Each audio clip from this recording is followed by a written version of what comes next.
애청자께서 이메일로 이렇게 질문을 해주셨어요. 이제 사실은 권리 분석에 관해서는 제가 별로 이렇게 답변을 하지 않습니다만은 간만에 온 거라서 또는 여러분들이 알아두시면 좋을 것 같아서 제가 이렇게 소개해드리고 요 내용으로 방송을 하려고 합니다.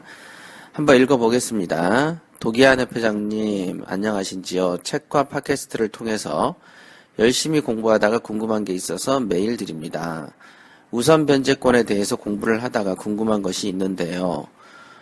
첫째, 소액 임차인인 경우에 말소 기준 권리보다 후순위에 위치하고 있더라도 임차인을 보호하기 위해서 지역에 따라 금액은 다르지만 다른 채권자에 앞서서 일정 금액을 먼저 배당하는데 이때 임차인이 전입, 점유만으로 배당을 받을 수 있는지 궁금합니다.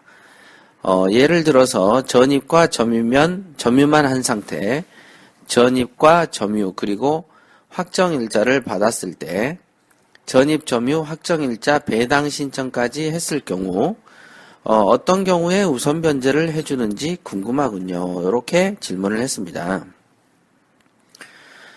우선 주택임대차보호법은 1981년도 3월 5일에 제정되고 공포되었네요. 제정 당시에는 이제 임차인의 대항력하고 소액 임차인의 최우선 변제권만 인정을 해줬고요.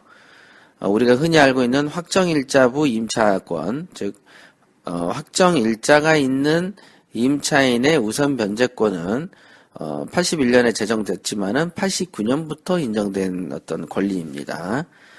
그러니까 이제 권리 보호가 좀 더 폭넓게 되고 있다 이렇게 보시면 되고요.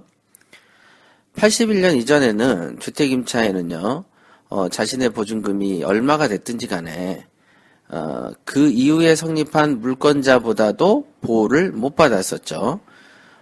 예를 들면 70년에 예를 들면 이제 한 1억을 주고 이렇게 세를 산다고 해도 72년도에 국민은행에서 돈을 빌려주면 72년도에 성립한 국민은행이 돈을 먼저 받아가고 오히려 남는 돈이 없으면 70년에 성립한 좀 더 일찍한 성립한 임차인의 권리는 모두 다 소멸되어 버리는, 즉 물권의 이제 민법에서 중요한 물권과 채권에서 채권은 늘 물권보다도 후순위로밖에 권리를 보호받지 않았던 시절에는 이런 그 소액 임차인들, 특히 돈 없는 임차인들, 남의 집 살이하는 사람들이 그렇게 피해를 많이 봤었죠. 그거가 이제 81년 3월 5일 날 이렇게 주택임대차 보호법이 제정이 됐는데, 이 당시 하면 생각나시겠지만은 이제 신군부가 5공화국 때죠. 전 대통령이 5공화국 때 쿠데타를 통해서 정권을 잡은 이 직후입니다.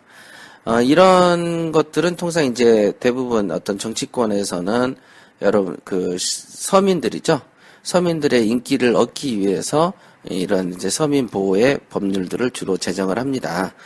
여러분들이 알고 있는 그 뭐죠? 최우선 변제 금액이 늘 인상되는 시점도 따지고 보면 항상 선거 직전이라는 거 여러분들이 아시면 되고요. 하여간 81년 정도에 제정 공포됐다. 이 정도는 알아두시면 공부에 도움이 될 거고요.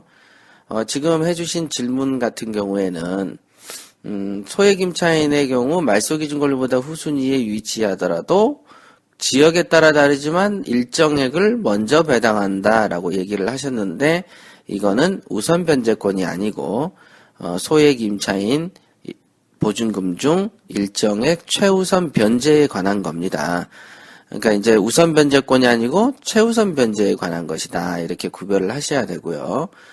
우선 변제권과 최우선 변제는 이제 글자가 한자 다르지 않습니까? 최우선 변제 이런 거는 다른 어떤 사람들보다도 먼저 준다라고 할 때 최라는 걸 쓰지 않습니까? 그죠? 그냥 우선 변제권은요, 후순위 채권자보다 먼저 돈을 받을 권리가 우선 변제죠.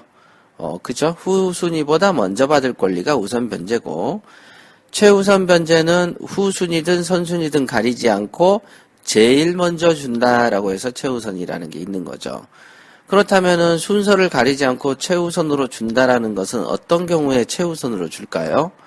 예, 소액 보증금 중 일정액, 즉 경제적 약자인 임차인들 중에서 그 중에서 또 경제적 약자에 해당하는 금액의 세를 살고 있는 분들의 보증금 중에 일정액, 즉 보증금의 일부만 먼저 주는 거를 최우선 변제다 이렇게 얘기하는 것이고, 이거는 뭐냐면 말소 기준 권리를 기준으로 해서 선순위로 있든 후순위로 있든 누구든 가리지 않고 임차인만 되기만 하면 그 사람이 배당 요구를 하면 돈 주겠다 이 뜻입니다.